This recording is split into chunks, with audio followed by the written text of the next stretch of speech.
आप देख रहे हैं आज तक। नमस्कार, आपके साथ मैं हूं नवजोत रंधावा। सुबह सुबह में आपका स्वागत है।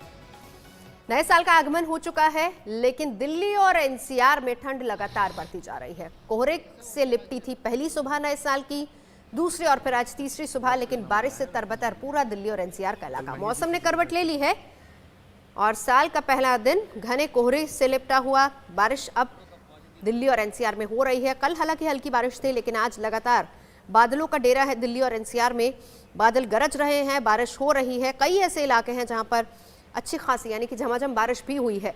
जोरदार बारिश की तस्वीरें भी लगातार सामने आ रही हैं, चाहे वो दिल्ली का कनॉट प्लेस इलाका हो, दिल्ली से सटा नोएडा का इलाका हो, या फिर दूसरे कई इलाके जहां पर लगातार बारिश हो रही है।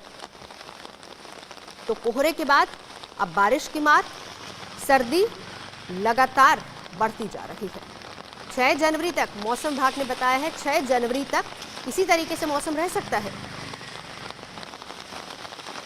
मौसम अचानक से करवट जो है वो ली है। नए साल की शुरुआत जो घने कोहरे के साथ हुई थी और तीसरे दिन अगर कहा जाए तो तेज बारिश दिल्ली के अलग अलग इलाकों के अंदर जो है वो हुई है। इस वक्त हम कनॉट प्लेस के अंदर मौजूद है। सुबह का वक्त है, 6:30 बज रहे हैं और तेज बारिश जो है वो दिल्ली एनसीआर में अब से थोड़ी देर पहले जो है वो हो रही थी। नोएडा की अगर बात करें, नोएडा के अंदर कनॉट प्लेस, पहाड़गंज, तमाम इलाकों के अंदर ज़बरदस्त बारिश जो है वो हुई है। मौसम विभाग की तरफ से पहले ही अंदेशा जताया गया था कि 3 जनवरी से लेकर के 5 जनवरी तक का जो टाइम पीरियड है, इसमें दिल्ली, एनसीआर, उत्तर भारत के कई इलाकों में ज़ोरदार बारिश जो है वो होगी। इसके साथ साथ कड़ाके की ठंड पड़ेगी और 8 जनवरी तक एक बार फिर दिल्ली और एनसीआर उन तमाम इलाकों के अंदर शीतलहर का प्रकोप जो है वो फिर से बढ़ेगा और तापमान में भी गिरावट जो है वो दर्ज की जाएगी। ये इस तरीके से अगर कहा जाए तो काफ़ी सालों बाद जो है वो नज़र आ रहा है। दिल्ली के अंदर नए साल की जो शुरुआत हो रही है वो लगातार तेज बारिश के साथ हो रही है और जाहिर साल का आगमन, कोहरे और बारिश के साथ लगातार ठंड दिल्ली एनसीआर में बढ़ती जा रही है। मौसम विभाग ने पहले ही पूर्वानुमान बता दिया था कि किस तरीके से साल की शुरुआत कोहरे और फिर उसके बाद ठंड से हो सकती है, क्योंकि बारिश होगी 6 जनवरी तक। आज 3 जनवरी है, कल 4, 5 और फिर 6 जनवरी तक दिल्ली और एनसीआर का मौसम ऐसा ही रहेगा। बादल छाए रहेंगे, कई जगहों पर बारिश भी हो सकती है। मौसम विभाग का पूर्वानुमान 6 जनवरी तक मौसम इसी तरीके का रहेगा, यानी ठंड से फिलहाल राहत मिलती आने वाले दिनों में कम से कम नजर नहीं आ रही। कई ऐसे इलाके, कनॉट प्लेस हो, नोएडा हो, कई इलाके जहां पर सुबह सुबह बारिश भी हुई है। कई जगहों पर अच्छी खासी बारिश हुई है, मूसलाधार बारिश हुई है। दिल्ली और एनसीआर में बादलों का डेरा है, ठंड लगातार बढ़ती जा रही है। और इस बीच हम आपको दिखाते हैं तस्वीरें, क्योंकि मैदानी इलाकों में अगर कहीं कोहरा तो कहीं बारिश हो रही है, तो पहाड़ी इलाकों में बर्फबारी लगातार हो रही है। हम आपको मनाली की तस्वीरें दिखाते हैं, जहां पर जबरदस्त बर्फबारी हुई, रास्ते बंद हैं, कई जगह पर फिसलन इतनी ज्यादा है कि देखिए गाड़ियां फंसी हुई हैं, एक दूसरे से गाड़ियां टकरा रही हैं। वहीं बहुत सारे ऐसे पर्यटक हैं जो कि 31 तारीख यानी कि न्यू ईयर मनाने के लिए पहाड़ों का रुख करते हैं, क्योंकि जबरदस्त बारिश बर्फबारी वहां पर होती है। रोहतांग का इलाका हो, मनाली का ऊपरी इलाका हो, वहाँ अच्छी खासी बारिश होती है, तो पर्यटक वहां का रुख करते हैं। लेकिन वापसी का रास्ता उतना आसान नहीं था। घर पहुंचने से पहले ही बर्फबारी इतनी हो गई कि रास्ते बंद हो गए। लेकिन इस बीच कैसे मौज मस्ती का समय निकाला और कैसे वक्त ढूंढा, वो भी तस्वीरें देखिए। तो तस्वीरें देखिए, परेशानी भी साथ साथ है, लेकिन इस परेशानी से जूझते हुए किस तरीके से पर्यटक मौज मस्ती भी वहां पर कर रहे हैं। म्यूजिक का पूरा इंतजाम है। और इस बीच ये देखिए परेशानी की वो तस्वीरें जब बारिश और माफ कीजिएगा बर्फबारी इतनी ज्यादा पूरे इलाके में हो रही है कि रास्ते बंद हैं, सड़कों पर गाड़ियां एक तरीके से फिसलन इतनी ज्यादा है कि आपस में टकरा रही हैं, और ऐसे में मौज मस्ती का वक्त भी बीता। लेकिन कुछ ऐसी तस्वीरें भी सामने आई हैं जहाँ पर लोगों की मदद के लिए स्थानीय लोग पहुंचे, और जब स्थानीय लोग मदद लेकर पहुंचे तो किस तरीके से कई लोग भावुक हो गए, वो तस्वीरें भी हम आपको दिखाएंगे आगे। लेकिन फिलहाल यहाँ हमें रुकना होगा एक ब्रेक के लिए। देखते रहिए आज तक। आप देख रहे हैं आज तक, मैं हूं आपके साथ नवजोत रंधावा। सुबह सुबह में आपका स्वागत है। नए साल में मौसम ने पूरी तरह से करवट ले ली है। साल के पहले दिन घने कोहरे के साथ आगाज हुआ सुबह का, लेकिन फिर उसके बाद दूसरी सुबह जहां हल्की बारिश और तीसरी सुबह तरबतर पूरा दिल्ली एनसीआर। आसमान में घने बादल छाए हैं, लगातार बादल गरज रहे हैं, झमाझम बारिश हो रही है। कई ऐसे इलाके हैं जहां पर अच्छी खासी बारिश हुई है, जिस वजह से सर्दी एक बार फिर से बढ़ गई है। मौसम विभाग ने भी अनुमान जताया है कि कम से कम 2-3 दिन आगे, जहां तक 6 जनवरी की बात है, 6 जनवरी तक मौसम इसी तरीके से बना रह सकता है। चलेंगे सीधा, सुशांत हमारे सहयोगी जुड़ चुके हैं। सुशांत, अभी कैसा है मौसम बाहर का? इलाके कौन कौन से हैं जहां पर अच्छी खासी बारिश हुई? मौसम विभाग क्या कह रहे हैं? देखिए नवजोत, तस्वीरें दिखाना चाहूँगा। नई दिल्ली इलाके में हम मौजूद हैं और तेज़ बारिश इस वक्त सुबह के वक्त दिल्ली और एनसीआर के अंदर हो रही है। नई दिल्ली इलाके में कैमरा पर्सन से कहूँगा कि तस्वीरें दिखाएं कि मौसम ने किस तरीके से अपना मिजाज जो है वो पूरी तरीके से बदल लिया है। कई सालों बाद इस तरीके का मौसम जो है वो दिल्ली के अंदर नज़र आया है, कई सालों बाद, क्योंकि इससे पहले नए साल पर कभी भी अगर कहा जाए तो बारिश नहीं होती नज़र आई थी, लेकिन इस बार तेज़ बारिश इस वक्त जो है वो दिल्ली के और एनसीआर के तमाम इलाकों के अंदर जो है वो हो रही है। और इसी तरीके का सिलसिला अगर कहा जाए, सुबह अगर कहा जाए 6 बजे से ये शुरू हुआ है और अभी तकरीबन 7:30 बज रहे हैं और 1 घंटे से लगातार दिल्ली एनसीआर में तेज़ बारिश जो है वो इस वक्त जो है वो हो रही है। और मौसम विभाग की तरफ से अगर कहा जाए तो अगले 2 दिन तक इसी तरीके का मौसम जो है वो बना रहेगा। साथ ही साथ 5 तारीख के बाद जो मौसम आगे आएगा उसमें शीत लहर जो है वो तेज़ी से बढ़ेगी और तापमान में गिरावट जो है वो दर्ज की जाएगी। आपको मालूम होगा नवजोत, जिस तरीके से साल का पहला दिन था, वहाँ दिल्ली में 15 साल का रिकॉर्ड जो है वो टूटा था। तापमान में भी गिरावट 1.1 डिग्री जो है वो दर्ज की गई थी। साल के दूसरे दिन हल्की हल्की बारिश और साल का तीसरा दिन है, वीकेंड भी है और ऐसे में लोग जो घरों से बाहर निकलते हैं उनके लिए भी परेशानी जो है वो बढ़ेगी। लेकिन जिस तरीके से बारिश तेज़ी के साथ हो रही है उसने मौसम ने एक अचानक से करवट जो है वो ले ली है। इसके साथ साथ सुबह का वक्त है और तमाम लोग जो हैं वो चाय की चुस्कियाँ लेकर के और कहीं ना कहीं ओट लेकर के ठंड से बचते हुए नज़र आ रहे हैं, ताकि किसी तरीके से ठंड से जो है, जो कि तापमान में जिस तरीके से क्योंकि बारिश के साथ साथ लगातार तापमान में भी जो गिरावट दर्ज की गई है उससे लोगों को परेशानी ना हो। ऐसे में ठंड से बचने के लिए यहाँ पर जो तमाम लोग हैं वो चाय की चुस्कियों के साथ जो है वो अगर कहा जाए तो अपने ठंड को बचाते हुए फिलहाल नज़र आ रहे हैं। और लगातार इस तरीके का मौसम जो है वो फिलहाल दिल्ली एनसीआर के अंदर जो है वो बना हुआ है नवजोत। बिल्कुल, तस्वीरें हम देख रहे हैं। सुशांत, एक आध चाय की चुस्की आप भी ले लीजिए, क्योंकि मौसम ठंडा है और ऐसे में इस मौसम से बचना भी है। वैसे देखिए, हिंदुस्तान की खूबसूरती है कि यहाँ हम हर मौसम का मजा लेते हैं। गर्मी भी अच्छी खासी होती है दिल्ली एनसीआर की अगर बात करें, क्योंकि उस वक्त भी हम आपसे बात करते हैं कि पारा कहाँ तक पहुँच रहा है। लेकिन ठंड भी इतनी ज़्यादा कि यहाँ पर सुबह सुबह चाय की चुस्कियों के साथ आगाज़ हो रहा है लोगों का। दिन की शुरुआत लोग कर रहे हैं चुस्कियों के साथ। जाहिर सी बात है कि दिल्ली वासियों के अंदर ये खास बात है कि हर परेशानी को अवसर बनाने की कोशिश जो है वो करते हैं। और यही वजह है कि दिल्ली में जब इस तरीके की बारिश होती है, लोग घरों के अंदर रहते हैं लेकिन लोग बाग बाहर भी निकलते हैं, चाय की चुस्कियाँ और पकौड़ों के साथ करते हैं। इसके साथ साथ अभी कुछ देर पहले हमने तस्वीरें भी दिखाई थी कि जिस तरीके से मनाली के अंदर लोग बाग जो है वो सड़कों पर डांस कर रहे हैं, बारिश हो रही है, बर्फ़ हो रही है, उस बीच लोग जो है वो एंजॉय कर रहे हैं। यानी हर मौसम का लोग बाग जो है वो लुत्फ़ उठाने की कोशिश जो है वो करते हुए नज़र आते हैं और वो नज़र भी आता है, क्योंकि बारिश है। अक्सर लोग कहा जाए तो लगातार एक्सपर्ट्स की तरफ से कहा जाता है कि घरों के अंदर रहिए, क्योंकि बुज़ुर्ग और बच्चों के लिए खासी अगर कहा जाए खतरनाक हो सकती है ये ठंड। लेकिन लोग इसको भी अवसर बनाने की कोशिश करते हैं और लोग चाय की चुस्कियाँ हो और उसके जाहिर साथ सी बात है, क्योंकि नाश्ते का सुशांत, जो है वो एंजॉयमेंट जो है वो करते हाँ, हुए नज़र आते हैं। मौसम और का बिल्कुल मौसम का मज़ा भी लेना है, लेकिन अब कोरोना काल है तो ऐसे में इसी मौसम से और इसी ठंड से बचने की भी बहुत ज़्यादा ज़रूरत है। लेकिन परेशानी है। वहीं दूसरी तरफ साथ ही साथ सुशांत, बात हम कर लेते हैं। देखिए, आज रविवार का दिन है, ज़्यादातर लोग घरों में है, बाहर जो निकल रहे हैं वो जगह जगह पर चाय के ठेले पर चाय की चुस्कियाँ लेते नजर आ रहे हैं। लेकिन दिल्ली की सरहदों पर जो अच्छी खासी पंजाब यूपी से आए किसानों की भीड़ वहां पर है, उनके लिए ये बारिश जरूर परेशानी लेकर आई है। दोहरी तिहरी मार वहां पर भी है। जाहिर सी बात है, क्योंकि पिछले अगर कहा जाए तो 40 दिन के आसपास का वक्त हो चला है और पिछले 40 दिन से अगर कहा जाए तो किसान दिल्ली के जो तमाम बॉर्डर हैं उन पर डटे हुए हैं कृषि बिल को लेकर के।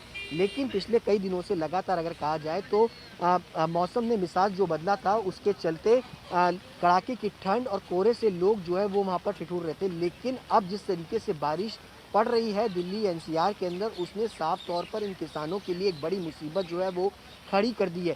क्योंकि टेंट तंबू से बेशक जो ठंड से बचा जा सकता हो, लेकिन जिस तरीके से बारिश हो रही है, हमारा छाता भी जो है वो लगातार पूरी तरह से भीगा हुआ है। लेकिन अब ये टेंट जिस तरीके से जिसमें वो रह रहे थे, कई जो किसान है वो अपने ट्रैक्टर के नीचे सोते थे रात भर, और जी। इसके साथ साथ कोई ट्रैक्टर के अंदर सोता था तिरपाल लगा करके। ऐसे में उन किसानों के लिए एक बड़ी मुसीबत जो है वो खड़ी हुई है। हालांकि कल इस पूरे कृषि बिल को लेकर के किसानों के साथ सरकार की अहम बैठक होनी है 4 तारीख को। उस बैठक में ये देखना होगा कि किस तरीके से ये वार्ता जो है वो सुशांत? अंतिम दौर में पहुंचती है या नहीं पहुंचती है, क्योंकि 4 मांगे थी, 4 में सुशांत, मैं चाहूंगी कि साथ ही साथ आप बताते जाइए, इन्फॉर्मेशन लगातार हमें देते जाइए, लेकिन आप जहां खड़े हैं आसपास की तस्वीरें भी बहुत अहम है। हम चाहेंगे जरा आज तक के माध्यम से लोग देखें, क्योंकि वो लोग जो रजाई से आज सुबह सुबह निकलना पसंद नहीं करेंगे, ठंड बहुत ज़्यादा है। चाय अगर वहीं मिल जाए तो अच्छा है। मैंने भी यहाँ चाय अपने साथ रखी है क्योंकि ठंड यहाँ स्टूडियो में भी बहुत है, लेकिन मौसम का मजा भी लेना है तो जरा आसपास की तस्वीरें दिखाते जाइए, साथ ही साथ अपनी इन्फॉर्मेशन भी दीजिए वहां से। अभी देखिए, ज़रूर मैं अपने कैमरा पर्सन पवन से कहूँगा कि तस्वीरें आपको दिखाएं कि किस तरीके से मौसम जो है वो पूरी तरह से बदला हुआ है। कोहरे के साथ साथ तेज़ बारिश जो है वो इस वक्त हो रही है, लेकिन बात हम बॉर्डर पर कर रहे थे किसानों की, क्योंकि सरकार की लगातार अब बातचीत जो है वो अंतिम दौर में जो है वो पहुंच सकती है, क्योंकि 1 तारीख को भी किसानों के 80 संगठन जो अगर कहा जाए किसान यूनियंस की, उनकी बैठक हुई थी सिंघू बॉर्डर पर। उसके अंदर भी विचार किया गया कि आखिर इस जो आंदोलन है उसको किस रूप में जो है वो लेके जाया जा सके। इसके अलावा अगर बात की जाए तो कल जो है वो 4 तारीख को अहम बैठक जो है वो सरकार के साथ होनी है। लगातार बारिश जो है वो जारी है। अब देखना ये है कि किस दौर पर ये बातचीत जो है वो ख़त्म होती है, क्योंकि 2 अहम मुद्दे अगर कहा जाए नवजोत, एक बिजली का मुद्दा, दूसरा पराली जलाने पर जुर्माने का जो मुद्दा था उस पर सरकार की तरफ से सहमति जो है वो बनी थी। लेकिन 2 अहम मुद्दे जिसमें एमएसपी एक बड़ा मुद्दा है, और उसके साथ साथ अगर बात की जाए तो 3 जो बिल है उनको पूरी तरह से ख़त्म करने की बात जो किसान कर रहे हैं उस पर अभी पेज जो है वो अटका हुआ है। लेकिन इन सब के बीच अगर कहा जाए तो उम्मीद यही है कि कल जो वार्ता होनी है सरकार की तरफ से भी ये कहा गया है कि उसमें एक नतीजा जो है वो निकल सकता है। लेकिन तस्वीरें मैं अपने कैमरा पर्सन से लगातार कहूँगा कि वो तस्वीरें दिखाए कि किस तरीके से लोग बाग जो है वो सुबह के वक्त तेज बारिश के साथ साथ सड़कों पर जो है वो निकल रहे हैं। और अगले अगर कहा जाए तो इसी तरीके का मौसम जो है वो बना रहेगा। आज वीकेंड का दिन है, लोग बाग अपनी रजाइयों के साथ जो दर्शक लगातार। चलिए सुशांत, मैं लौटती हूँ आपके पास।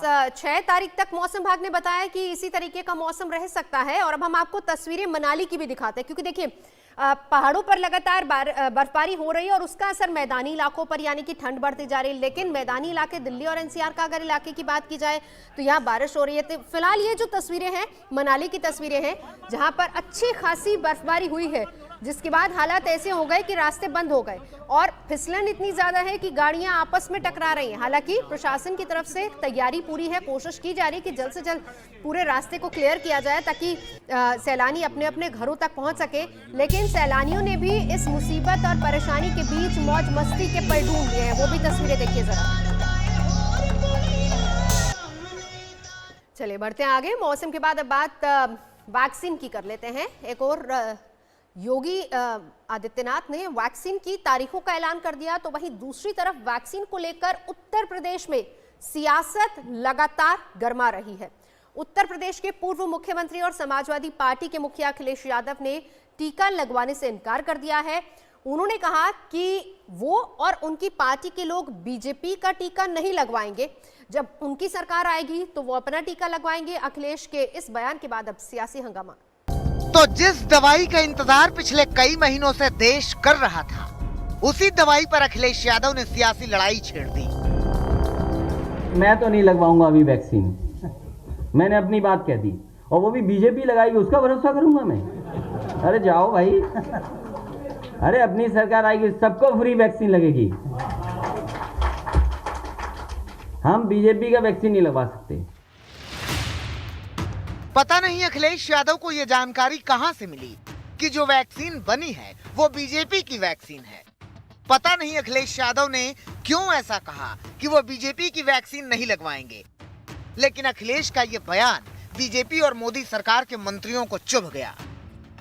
घटिया सोच रखने वाले अखिलेश जैसे लोगों की सोच पर तरस आता है कि जहां पूरी दुनिया मानव समाज को बचाने में लगी है, वहां तुम इस तरह से घटिया राजनीति करोगे। अखिलेश यादव जी की ये टिप्पणी दुर्भाग्यपूर्ण है, और किसी पार्टी के साथ जोड़कर देखते हैं तो इससे बड़ा दुर्भाग्य क्या होगा कि एक युवा नेता इस तरह की स्टेटमेंट देता है। किसी भी नेता का इस तरह की स्टेटमेंट ये दिखाता है कि वो राजनीति से ऊपर उठकर नहीं सोच रहे हैं। उत्तर प्रदेश का मुख्यमंत्री रहा हुआ व्यक्ति यदि इस प्रकार की बात करता है, उसके पीछे कारण क्या है? निश्चित रूप से पिछले दिनों ये संप्रदाय विशेष में कोरोना वैक्सीन न लगवाने का जिस प्रकार से भ्रम फैलाया जा रहा है, कहीं ना कहीं उनके ये वोट बैंक की गणित के नाते उन्होंने यह बयान दिया है। बीजेपी के नेताओं ने अखिलेश यादव पर ताबड़तोड़ प्रहार किया। यूपी के डिप्टी सीएम केशव प्रसाद मौर्य ने तो यहां तक कह दिया कि अखिलेश दवाई बनाने वाले वैज्ञानिकों का अपमान कर रहे हैं, उन्हें माफी मांगनी चाहिए। देश के उन वैज्ञानिकों का, उन डॉक्टरों का जिन्होंने दिन रात परिश्रम करके इस वैक्सीन को तैयार किया है, जिसे लेने के लिए पूरी दुनिया और पूरा देश लगातार प्रतीक्षा कर रहा था, और आपने वह लगाने से मना करके वह भी उसका सार्वजनिक बयान दे करके जो किया है, वह निश्चित तौर से यह सबका अपमान है। और आपसे मैं अपेक्षा करूंगा कि इसके लिए आप माफी मांगे। बीजेपी ने माफी की मांग की तो अखिलेश ने दोबारा एक ट्वीट किया, हमें वैज्ञानिकों की दक्षता पर पूरा भरोसा है, पर बीजेपी की ताली थाली वाली अवैज्ञानिक सोच और बीजेपी सरकार के वैक्सीन लगवाने की उस चिकित्सा व्यवस्था पर भरोसा नहीं है जो कोरोना काल में ठप सी पड़ी रही है। हम बीजेपी की राजनीतिक वैक्सीन नहीं लगवाएंगे। एसपी की सरकार वैक्सीन मुफ्त लगवाएगी। अखिलेश के दोबारा दिए बयान पर यूपी सरकार के ही मंत्री सतीश महाना ने वार किया। इस प्रकार की ये भाव होता है कि मैं वैक्सीन नहीं लगवाऊंगा, भगवान ना करे कि उनको किसी भी प्रकार की कोई रोग हो। मैं उनकी स्वास्थ्य की शुभकामनाएं करता हूं कि उनको रोग ना हो, लेकिन दुर्भाग्य से अगर रोग हो जाए तो बहुत सारी वैक्सीन लगवानी पड़ेगी। अखिलेश यादव ने तो सिर्फ वैक्सीन को बीजेपी की वैक्सीन कहा था, लेकिन उनके दल के एक नेता एक कदम आगे निकल गए। उन्होंने क्या कहा, सुनिए। अगर वो नहीं लगवा रहे हैं तो हमें लगता है कि कहीं न कहीं उस वैक्सीन में कुछ ऐसी चीजें हों कि नुकसान हो जाए, और हमें लगता है कि बाद में लोग कह दें कि नहीं, जनसंख्या कम करने के लिए, मारने के लिए लगा दिया वैक्सीन, तो आप नपुंसक बना, कुछ भी हो सकता है। तो इसलिए अगर आदरणीय अखिलेश यादव जी ने इस बात को कहा है तो हमें लगता है सिर्फ समाजवादी पार्टी नहीं, पूरे प्रदेश की किसी जनता को वैक्सीन नहीं लगवाना चाहिए। कोरोना वैक्सीन को लेकर पूरे देश में ट्रायल चल रहा है। ऐसे वक्त में वैक्सीन पर उठने वाले इन सवालों ने सियासी माहौल को गर्म कर दिया है। आज तक ब्यूरो। कोरोना महामारी से निपटने के लिए वैक्सीन के इस्तेमाल का ड्राई रन चल रहा है, और इस बीच कोविशील्ड के अलावा भी एक और वैक्सीन को इमरजेंसी इस्तेमाल की मंजूरी मिल गई है। खास बात यह है कि ये वैक्सीन पूरी तरह से स्वदेशी है।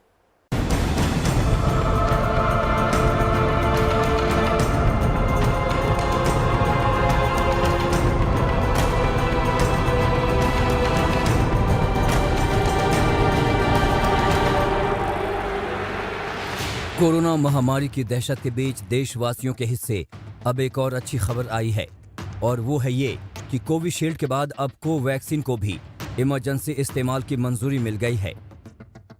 भारत समेत पूरी दुनिया में दहशत भर देने वाली कोरोना महामारी पर नियंत्रण के लिए हर देश अथक प्रयास कर रहा है। इस महामारी के भारत में पैर पसारते ही लॉकडाउन और पलायन की भयावह तस्वीरें अभी तक लोगों के जहन में रची बसी हैं। ये दौर तब का है जब देश बिना दवा महज दुआ से इस विभीषिका का सामना कर रहा था। कभी थाली बजाकर तो कभी दीप जलाकर कोरोना के कहर से मुकाबले का जज्बा भर रहा था। लेकिन अब डॉक्टरों और वैज्ञानिकों ने दुआ पर टिकी इस बीमारी के लिए दवा खोज निकाली है। कोरोना से निजात दिलाने के लिए पहले कोविशील्ड वैक्सीन को मंजूरी मिली, और अब एक्सपर्ट कमेटी ने देश में बनी कोवैक्सीन को भी इमरजेंसी इस्तेमाल की मंजूरी दे दी है। कोवैक्सीन को हैदराबाद की Bharat biotech, Indian council of medical research और नेशनल इंस्टीट्यूट ऑफ वायरोलॉजी के साथ मिलकर तैयार किया गया है, जबकि ऑक्सफोर्ड की वैक्सीन कोविशील्ड को भारत में पुणे के सीरम इंस्टीट्यूट ने तैयार किया है। पिछले साल नवंबर में कोवैक्सीन के तीसरे चरण के ट्रायल के लिए भारत बायोटेक को इजाजत मिली थी। 7 दिसंबर को भारत बायोटेक ने आपात स्थिति में वैक्सीन के इस्तेमाल की इजाजत मांगी थी। कोवैक्सीन को मंजूरी में हुई देरी पर बीजेपी नेता सुब्रमण्यम स्वामी ने सवाल भी उठाए। कहा, स्वदेशी कोवैक्सीन ने तीसरे चरण में 13,000 लोगों पर वैक्सीन को ट्रायल किया था, जबकि इस मुकाबले दूसरी वैक्सीन ने सिर्फ 1200 लोगों पर तीसरे चरण का ट्रायल किया, लेकिन उसे पहले मंजूरी मिलने में अचंभित हूं। हालांकि ऑक्सफोर्ड की कोविशील्ड और भारत बायोटेक के कोवैक्सीन दोनों को अभी भी भारत में DGCI की मंजूरी मिलनी बाकी है। लेकिन अगर दोनों वैक्सीन को DGCI की मंजूरी मिली तो निस्संदेह देश में कोरोना के खिलाफ अभियान को गति मिलेगी। इस महामारी पर जल्द काबू पाने की संभावना तेज होगी। आज तक ब्यूरो। फिलहाल यहाँ रुकेंगे एक ब्रेक के लिए। आज तक पर खबरों का सिलसिला जारी है, देखते रहिए आज तक। नमस्कार, मैं हूं अंजना ओम कश्यप। हमें उम्मीद है ये वीडियो आपको पसंद आया होगा। लेटेस्ट खबरों के लिए यूं ही देखते रहिए आज तक, और इस वीडियो के पसंद आने पर लाइक, शेयर एंड सब्सक्राइब करना ना भूलें।